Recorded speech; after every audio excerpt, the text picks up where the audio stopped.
শেখ হাসিনা জবাই করেছেন মেজর বজলুল হুদাকে। এবার ভয়াবহ লোমহর্ষক অভিযোগ পাওয়া গেল হত্যা মামলার পলাতক আসামি শেখ হাসিনার বিরুদ্ধে। তিনি নিজে জেলখানায় ঢুকে মেজর বজলুল হুদাকে জবাই করে হত্যা করেছেন। একজন ক্ষমতাসীন প্রধানমন্ত্রী কিভাবে রাতের আধারে জেলখানায় ঢুকে একজন ব্যক্তিকে জবাই করে হত্যা করতে পারে, এটি সবার কাছেই অবিশ্বাস্য ব্যাপার মনে হয়েছিল।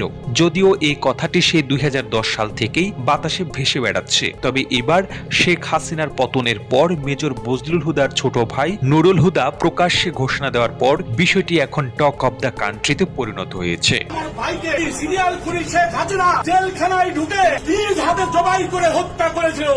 মেজর বজলুল হুদার ছোট ভাই নুরুল হুদা বলেন, আমার ভাইকে সিরিয়াল খুনি শেখ হাসিনা জেলখানায় ঢুকে নিজ হাতে জবাই করে হত্যা করেছিল। 1975 সালের 15 আগস্ট যেসব সেনা কর্মকর্তা ধানমন্ডি 32 নম্বরে গিয়ে শেখ মুজিবুর রহমানকে হত্যা করেন, তাদের মধ্যে অন্যতম ছিলেন মেজর বজলুল হুদা, যিনি শেখ মুজিবুর রহমানকে সরাসরি গুলি করেছিলেন।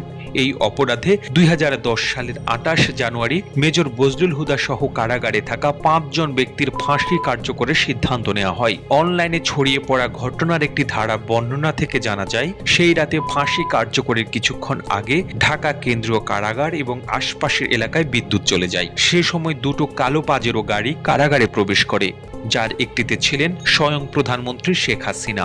5 জনের মধ্যে 4 জনকে মঞ্চে নিয়ে ফাঁসিতে ঝুলানো হলেও মেজর বজলুল হুদাকে সেখানে আনাই হয়নি, তাকে ভিন্ন একটি কক্ষে আটকে রাখা হয়। তিনি যেহেতু শেখ মুজিবকে সরাসরি গুলি করেছিলেন, এই কারণে তার কাছ থেকে শেখ হাসিনা সরাসরি প্রতিশোধ নিতেই মূলত কারাগারে হাজির হয়েছিলেন। ঘটনার বিবরণী থেকে জানা যায়, গরুকে জবাইয়ের সময় যেভাবে চেপে ধরা হয়, ঠিক সেভাবে 4 জন ব্যক্তি মেজর হুদাকে চেপে ধরে। এরপর শেখ হাসিনা তার বুকে পা রেখে জল্লাদকে ছুরি চালানোর আদেশ দেন। জবাইয়ের সময় মেজর বজলুল হুদার গলা থেকে ফিনকি দিয়ে যে রক্ত ছিটকে বেরিয়েছে, তাতে শেখ হাসিনার পরনের শাড়িও কিছুটা রক্তাক্ত হয়েছিল।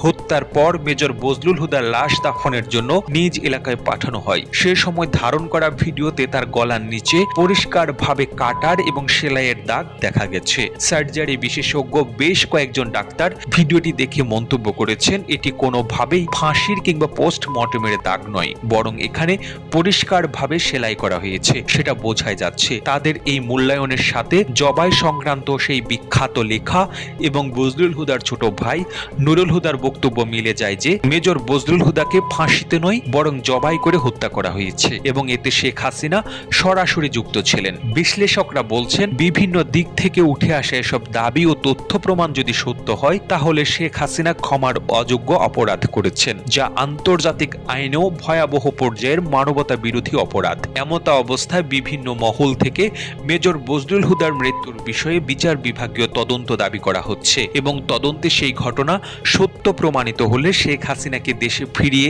সর্বোচ্চ শাস্তির মুখোমুখি করারও দাবি জানিয়েছেন সামাজিক মাধ্যমের অজস্র মানুষ।